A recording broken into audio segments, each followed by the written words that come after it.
I was wondering कि ये जो नया वुमेन रिजर्वेशन बिल है इसकी एक्चुअल रिक्वायरमेंट है या सिर्फ ये पॉलिटिकली मोटिवेटेड स्टेप है। इसका रीज़न ये है because women comprises of half of the population of India, और अगर हम 2019 का वोटर टर्नआउट देखें then in that case women exceeded man. Women का जो वोटर पार्टिसिपेशन था it was at 67.18%, whereas जो मैन थे दे स्टूड एट 67.01%। इनफैक्ट 2022 में जो यूपी के असेंबली इलेक्शंस हुए थे उस दौरान भी सेम सीन था। वुमेन का जो वोटर पार्टिसिपेशन था it stood at 62.24%, whereas man का था 59.56%। तो क्या ये सिग्नल है मोदी गवर्नमेंट के लिए कि 2024 के इलेक्शंस के लिए उन्हें सोसाइटी के किस सेक्शन को टारगेट करना है? क्योंकि हाल ही में जो कर्नाटका इलेक्शंस हुए थे जहां पर बीजेपी हार गई थी वहां पर भी सेम सीन था। जो वुमेन वोटर्स थी they exceeded male voters in 6 of Karnataka's 34 districts and across 43 of its total 224 assembly constituencies. और शायद कर्नाटका की हार के बाद जो गवर्नमेंट है वो किसी भी तरीके की कसर छोड़ना नहीं चाहती 2024 के इलेक्शंस में।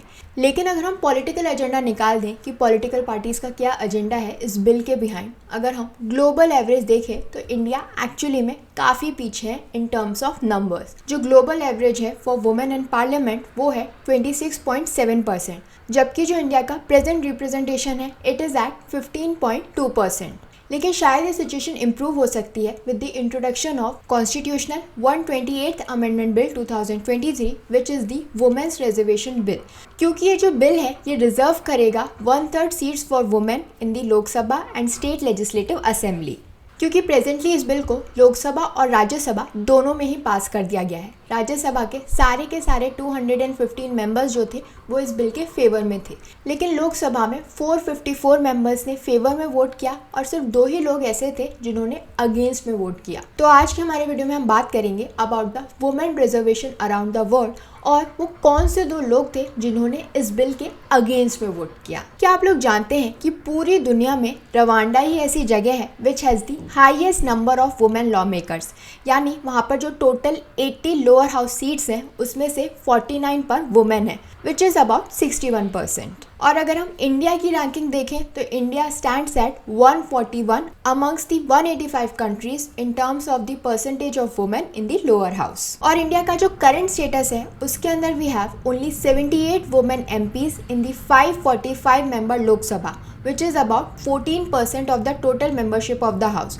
और अगर हम स्टेट असेंबलीज की बात करें तो ज़्यादातर जो स्टेट असेंबलीज हैं उसके अंदर जो वुमेन रिप्रेजेंटेशन है वो 15% से भी कम का है। ये तो बात हो गई वर्ल्ड की और इंडिया की।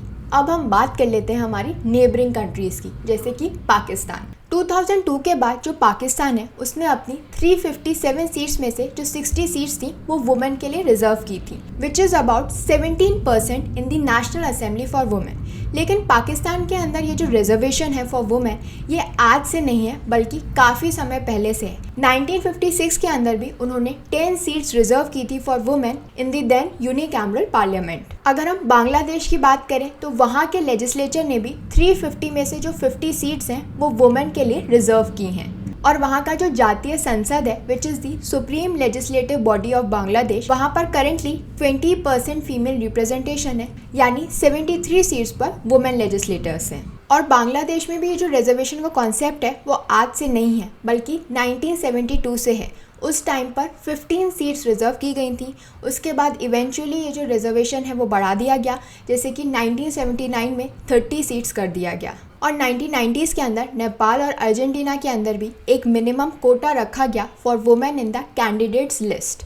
और अब फाइनली 2023 के अंदर इंडिया में भी वुमेन रिजर्वेशन लाया जा रहा है ताकि वुमेन का रिप्रेजेंटेशन बढ़े पार्लियामेंट में through the constitutional 128th amendment bill which is the women's reservation bill. इस बिल को union minister of state for law and justice Arjun Ram Meghwal ने इंट्रोड्यूस किया था। और ये जो बिल है इसका मेन पर्पज़ यही है, मेन एम यही है कि रिजर्व की जाए 1/3 of all seats for women in the Lok Sabha and the state legislative assemblies, यानी लोकसभा और स्टेट लेजिस्लेटिव असेंबलीज के अंदर जो सीट्स हैं उसमें से जो 1/3 सीट्स हैं वो वुमेन के लिए रिजर्व की जाए। इसके अलावा ये बिल ये भी बताता है कि जो सीट्स ऑलरेडी शेड्यूल कास्ट और शेड्यूल ट्राइब्स के लिए रिजर्व की गई हैं उसमें से भी जो 1/3 सीट्स हैं उस पर वुमेन होनी चाहिए। It will come with in the purview of women's reservation. लेकिन इस बिल का जो इम्प्लीमेंटेशन है वो इतना आसान नहीं है। ऐसा नहीं है कि लोकसभा और राज्यसभा ने इसे पास कर दिया है तो बस प्रेसिडेंट की एक्शन मिलने के बाद ये इम्प्लीमेंट हो जाएगा। नहीं, इसके लिए सेंसस का होना बहुत ज़रूरी है और ये माना जा रहा है कि 2029 से पहले तो इसे इम्प्लीमेंट ही नहीं किया जा सकता। इसके अब मैं आपको रीजंस बता देती हूँ, क्योंकि ये जो वुमेन्स का कोटा है ये तभी इम्प्लीमेंट किया जा सकता है after the first delimitation of the constituencies after passing the women's reservation bill. यानी सबसे पहले इस वुमेन्स रिजर्वेशन बिल को पास किया जाएगा जो कि हो चुका है। इसके बाद अब डिलिमिटेशन की जाएगी कॉन्स्टिट्यूएंसीज की, जो कि होगी 2027 के अंदर, क्योंकि ये जो डिलिमिटेशन है ये सिर्फ सेंसस के बाद ही हो सकती है जो कि 2027 के अंदर होगा। तो हम समझ सकते हैं कि जो 2029 है इट इज़ दी अर्लीस्ट जब ये जो बिल है वो इम्प्लीमेंट हो सकता है। तो इसका जो इम्प्लीमेंटेशन है वो आसान नहीं है, बहुत ही मुश्किल है। ये जो डिलिमिटेशन है इसके अंदर बहुत सारी चीज़ें देखा जाएगा, कितनी वुमेन को मिलेगा, हर स्टेट असेंबली में कितनी सीट्स हैं, उसमें परसेंट कितना है, तो सारी जो नंबर ऑफ़ सीट्स हैं वो इस तरीके से डिटरमाइन की जाएंगी। और ये जो रिजर्वेशन है it will be provided for a period of 15 years, लेकिन ये कंटिन्यू कर सकता है उस डेट तक जब तक जो पार्लियामेंट है कोई एक डेट फिक्स करेगी। इसके बाद जो सीट्स वुमेन के लिए रिजर्व की गई हैं वो रोटेट होंगी after each delimitation as provided by a law made by the parliament. और इस बिल के इम्प्लीमेंटेशन के लिए 3 नए आर्टिकल्स जो हैं वो कॉन्स्टिट्यूशन के अंदर जोड़े जाएंगे, which is article 239AA, 330A and 332A। So we can see कि इस बिल को इम्प्लीमेंट करने के लिए कितने सारे स्टेप्स हैं, कितनी सारी रिक्वायरमेंट्स हैं जो कि पूरी होनी चाहिए।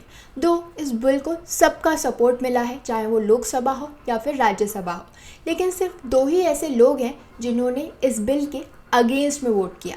अब वो 2 लोग क्या हैं और उनका लॉजिक क्या है वो हम देख लेते हैं।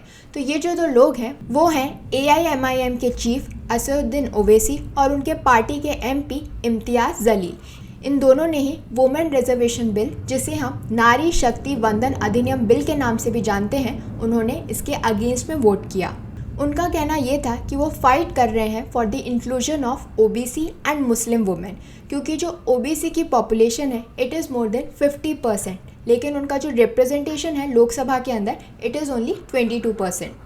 और अगर मुस्लिम वुमेन की पॉपुलेशन की बात करें तो it is only 7% in India, जबकि उनका जो रिप्रेजेंटेशन है लोकसभा में इट इज़ 0.7%। सो इसीलिए जो ओवैसी हैं वो अपोज कर रहे हैं इस वुमेन रिजर्वेशन बिल को। उनका कहना है कि ये जो रिजर्वेशन है वो सिर्फ सवर्ण वुमेन यानी जो अपर कास्ट वुमेन है उन्हीं को प्रोवाइड किया जा रहा है, बाकियों को छोड़ा जा रहा है, क्योंकि इस बिल का जो पर्पज़ है वो है to give representation to women in Lok Sabha and state assemblies. लेकिन जो OBC और मुस्लिम वुमेन है जो ऑलरेडी अंडर रिप्रेजेंटेटेड है उन्हें छोड़ा जा रहा है। So this was all about women's reservation bill. I hope this information was helpful to all of you. Please do like, share and subscribe to my channel. Thank you.